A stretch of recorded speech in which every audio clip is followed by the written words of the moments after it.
The Morgan Center is a nonprofit dedicating to providing preschool-aged children an opportunity to interact and socialize in a safe environment. The kids involved in this are kids that are undergoing treatment for cancer.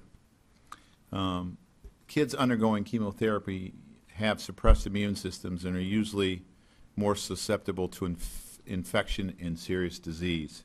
So right now in the United States, there are 10,000 children under the age of 5 who are undergoing chemotherapy. The YOLO Women of Long Island is a group that has raised $80,000 to scholarship 13 children to go to the Morgan Center, which is also located in Long Island. Thank you, Joe. Meredith? Is there any update on Sessa? Yes. He has a rib cage injury. However, it is not an oblique. Okay, it's a little confusing. It inserts up here. And he was going to go on the DL. He had an MRI today, so I don't want it to be confused like it's something that Hicksy has. There's a muscle that connects the ribs, and that is what is injured. So with him out of the rotation, how will you situate that moving forward? Figure it out when we get there. You know, our hope is that we'll possibly have CC ready by that time that turn comes again. Joe, when you look at the home runs you got from guys yesterday, do you allow yourself to think of what this offense could be if those guys like Judge and Sanchez get hot? Yeah, I mean, obviously we know what this offense can be when you have home run hitters in our lineup that get hot. We've seen that before, and it'd be a real good time for it to happen. But, I mean, I don't think you can go up there and swing for the fences. I think you have to go out and put up quality bats, and I think that's what they did yesterday. Justin?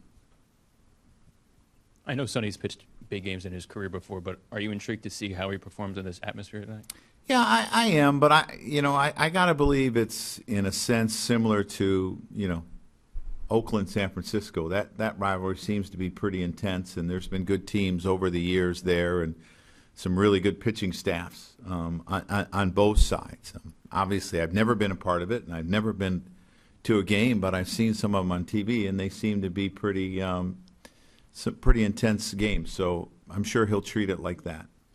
Kevin, to your left, Joe. Joe, with young players and the playoff push, how much can they grow from that experience, and how much can this advance them?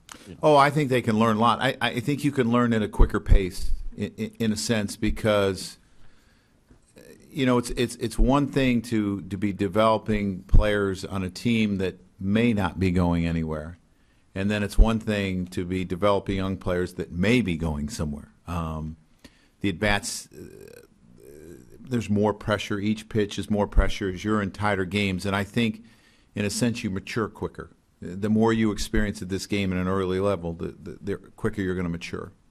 Sweeney and Mark. If CC's bullpen goes okay tomorrow, is that enough to tell you that he can take his next? I would think so, yes. We thought his bullpen went really well yesterday. And Castro goes Friday for his thing. Could he be a player for you in Detroit? I'm not sure. I think we're just going to have to see how he's doing. I'm not sure how many games he has scheduled to play. I think the last time he played a few games and he came back and, he ended up hurting, somewhat of a little different spot. But I think we're just going to have to see how he does. Mark. Joe, when you guys added Gray and Garcia, there was a lot of talk about what are you going to do with all these starters. How fortunate do you feel that you guys added two veteran, more importantly, healthy starters into that mix right now? Well, it's really become important now just because of the injuries that we've had, sustained to Tanaka, CC, and now Sessa and Michael. When you talk about spring training and you go to camp, people say, well, you got 5 healthy starters. Well, you better have 9 or 10. And by adding those 2 guys, that's what we have. Brian. Joe, Bird said that he thinks he could be active for you next week. Do you allow yourself to get excited about that? Is that realistic? Well, I think, again, it's a guy that probably needs to go play, but he has looked really good. And I am excited to see him get going because, and I know it's BP and I know it's infield work, but he has looked really good. So let's hopefully his rehab goes fairly quickly. Dan. When he does come back, is he your everyday? We'll first worry baseman? about that when we get there. Meredith. Joe, Sonny Gray, since he's come over here, has not been the recipient of a ton of run support. As Has a he gotten pitcher. any? Not much. No, I think. No. maybe one. No. How do you not get frustrated on the mound when you haven't? Yeah, I think he's pitched enough to understand that that's going to happen from sometimes, and probably some of the guys that he's been matched up, being the ace in Oakland, it's probably happened from time to time. So I think the experience helps him in those situations. In the right middle. So Tanaka started to play and catch yesterday. Yeah. It was a little earlier than expected, or more like a No, it's schedule? this is all normal. I think he's playing long toss again today, and then long toss and flat the next day, and then we'll see where he's at. Does he have any chance to pitch in Boston? No, it would not be in Boston, no. Thanks. Joel.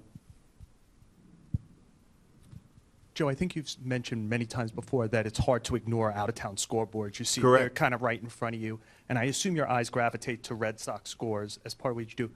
Do you go to all the other ones because there's so many teams kind of stacked right behind you on the wild card, or are you just worried about Boston right now? No, I look at all the scores, and it's and when I say that, I look at all the scores in the American League, the National League, because baseball's so interesting now. I'm a fan, huge fan as well as a manager, but there is one score that I check before anyone else's. Yeah. Because there's so many, there's such a traffic jam behind there. Do you do like, oh wait, the Royals, what are they, like, are you doing the mental math at all yet on how stacked it is behind you? Well, I've looked at the standings, but I don't do it on a daily basis, no. Bruce, right here in the front row.